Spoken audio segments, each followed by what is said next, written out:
आदिवासी विद्यार्थ्यांच्या आंदोलनाकडे सरकारने लक्ष घालावं, स्वतः मुख्यमंत्र्यांनी विद्यार्थ्यांना भेट देऊन प्रश्न सोडवावे.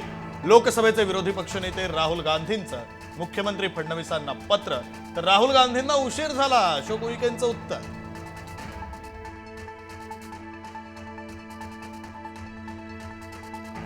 अखेर महायुतीचा महामंडळांचा तिढा सुटला. येत्या महिनाभरामध्ये सगळे वाटप केले जाणार.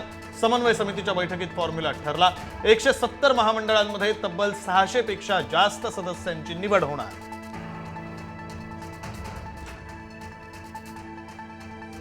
महायुती समन्वय समितीच्या बैठकीमध्ये अंतर्गत वादावर सखोल चर्चा. जिल्हा नियोजन निधीवरून मतभेद झाल्यास आयुक्तांमार्फत तोडगा काढणार. मतभेद न सुटल्यास मुख्यमंत्री, दोन्ही उपमुख्यमंत्री निर्णय घेणार. आगामी सर्व निवडणुका महायुती एकत्र लढणार. 2024 प्रमाणे एकजुटीनं काम करण्याचा महायुतीचा निर्धार. मीडियामध्ये एकमेकांवर टीका न करण्याचं आवाहन.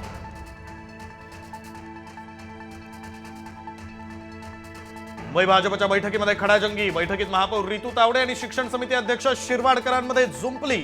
अमित साटम यांनी दोन्ही नेत्यांना दिली समज. स्वतःचे हेवेदावे बाजूला ठेवून मुंबईकरांसाठी काम करण्याच्या सूचना.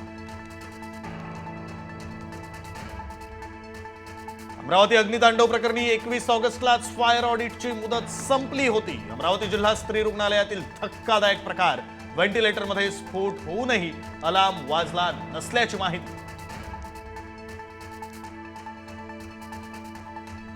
सोलापूरच्या सिद्धेश्वर कारखान्यामध्ये साखर खरेदीसाठी शेतकऱ्यांची झुंबड. पहाटेपासून साखर खरेदीसाठी लांब रांगा. गर्दी वाढल्यानं चेंगराचेंगरी सदृश्य परिस्थिती. साखर वाटपाच्या नियोजनावर शेतकऱ्यांचं प्रश्नचिन्ह.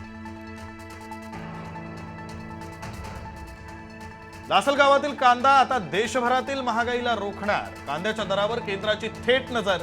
21 बोगींमधून तब्बल 840 टन कांदा दिल्लीला पाठवला जाणार. वाढत्या दरांवर नियंत्रणासाठी केंद्राचा मोठा निर्णय.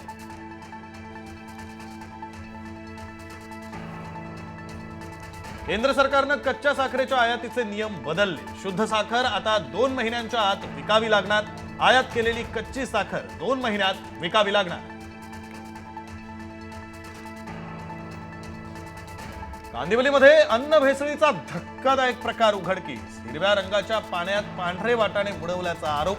सार्वजनिक शौचालयाजवळ ड्रम मध्ये हिरवं पाणी. नागरिकांच्या तक्रारीनंतर पोलिसांकडून चौकशी सुरू.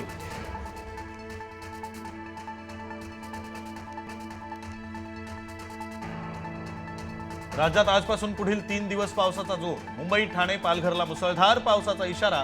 कोकण, विदर्भामध्ये पावसाचा जोर कायम राहणार. तर मराठवाडा आणि उत्तर महाराष्ट्रात हलक्या ते मध्यम पावसाची शक्यता.